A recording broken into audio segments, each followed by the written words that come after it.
નમસ્કાર, BS9 TV ન્યૂઝમાં આપનું સ્વાગત છે. હું છું આપની સાથે જાસ્મીન. તો જે રીતે લોકસભા 2024 ચૂંટણીનું આયોજન કરવામાં આવ્યું હતું ગઈકાલના રોજ, જે તમામ મતદાન મથકો પર ખૂબ મોટા પ્રમાણમાં મતદારોએ મતદાન કર્યું. ખૂબ જ શાંતિપૂર્ણ માહોલમાં મતદાન થયું. અનેક જગ્યાએ ઈવીએમ ખોટવાવા જેવી નાની મોટી ભૂલો, જે ક્ષતિઓ હતી તે સામે આવી.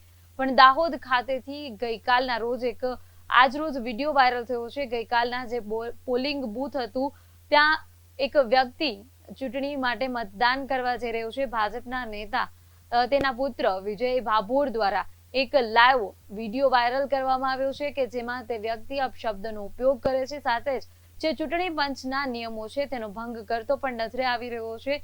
તમામ જે નિયમો છે તે નેવે મૂકી અને તે વ્યક્તિ પોતાના સોશિયલ મીડિયા પર લાઈવ થઈ અને જે તમામ જે મતદાનની પ્રક્રિયાઓ છે કે જેમાં તે ખોટા પ્રકારના જે વ્યવહાર કરી રહ્યો છે તે દર્શાવી રહ્યો છે.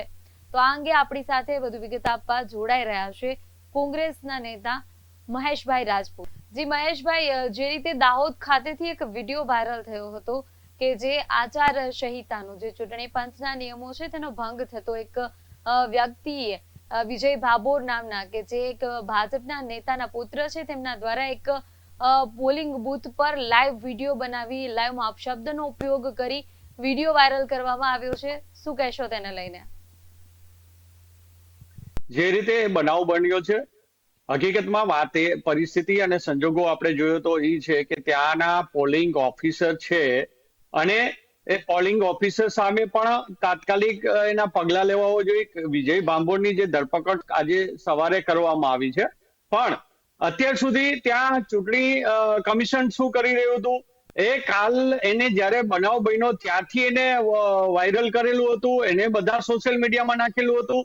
તો પણ અંધબેરી આ સરકાર અને એના આ ચૂંટણી પંચે ક્યાંય ધ્યાન ના દીધું. આજે સવારે કોંગ્રેસ દ્વારા, કોંગ્રેસના ઉમેદવાર ડોક્ટર પ્રભાબેન દ્વારા એની ફરિયાદ કરવામાં આવી. ત્યાર પછી એની ઉપર એક્શન લેવાનું ચાલુ થયું. તો શા માટે ત્યાંના પોલિંગ ઓફિસરે શા માટે પોલીસ ના બોલાવી? ત્યાં જે પોલીસ સ્ટાફ હતો કે ત્યાં પેરા ફોર્સ હતી જે મિલિટરીની, એ લોકોએ કેમ એને ના રોક્યો?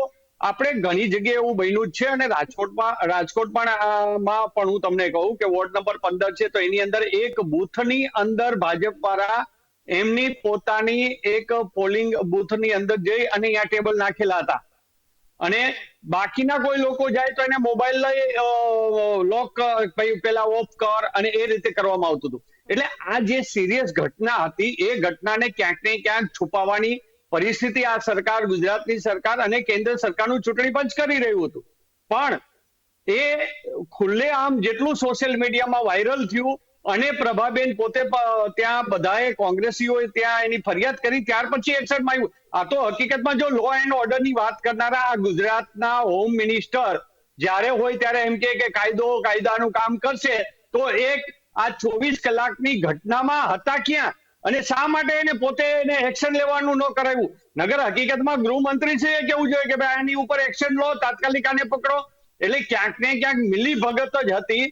અને જો અધિકારીઓ બીના હોય તો એ વ્યક્તિ ત્યાંથી વહી ગયો હોય ત્યાર પછી પણ એની ફરિયાદ થઈ શકતી હતી અને પોલિંગ ઓફિસર કરી શકતા હતા. એટલે પોલિંગ ઓફિસરે ના કરી અને એ જે જગ્યા છે એ જગ્યાની પોલિંગ ઓફિસરની ઉપર પણ ચૂંટણી પંચ દ્વારા એક પ્રાંત અધિકારી મૂકવામાં આવ્યા હોય છે કે જે એનો ફોલો લેતા હોય. કોઈ પરિસ્થિતિ થાય, પ્રાંત અધિકારી જયારે ડિસિઝન ન લઈ શકે તો એ કલેક્ટર સુધી મેટર જતી હોય છે. પણ આ આખી પ્રક્રિયા કેમ સરકાર દ્વારા ન કરવામાં આવી? એટલે એ જ પેલો મોટી વાત એ છે કે અહીંયા જ કાયદાનું ક્યાંક ને ક્યાંક ભંગ કરવાની છૂટ આપી હોય અને જો દબાઈ જાય તો દબાવી દેવું. બાકી આ કેટલી, અને આ તો વિજયે એક જગ્યાએ વિડીયો ઉતાર્યો છે, એને આવા બીજા પોલિંગ બૂથોમાં આવું નહીં કર્યું હોય એની ખાતરી શું? જી વિજયભાઈ દ્વારા જે આખો વિડીયો વાયરલ કરવામાં આવ્યો વિજય ભાભોર દ્વારા, મહેશભાઈ, આવી અનેક ઘટનાઓ બની હોય તો તે આપણે કઈ રીતે નક્કી કહી શકીએ, જેમ તમે પણ જણાવ્યું. પણ તે વ્યક્તિ અપશબ્દનો પણ ઉપયોગ કરતો હતો.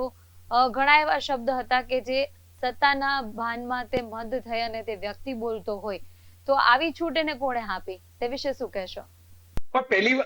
મને પહેલી જ શંકાનો દાયરો ત્યાંથી જ આવે છે કે આજે એમને જ્યારે પોલીસે ઉઠાવ્યો, ફરિયાદ થઈ, ફરિયાદ થયા પછી એને ઉઠાવવામાં આવ્યો અને પછી એવું ચાલુ કરી દેવામાં આવ્યું કે નશામાં હતો, નશામાં ભાન ભૂલ્યો હતો. એટલે ક્યાંક ને ક્યાંક હું તો એવું માનું છું કે આને બચાવવાની કોશિશ કરવામાં આવી રહી છે.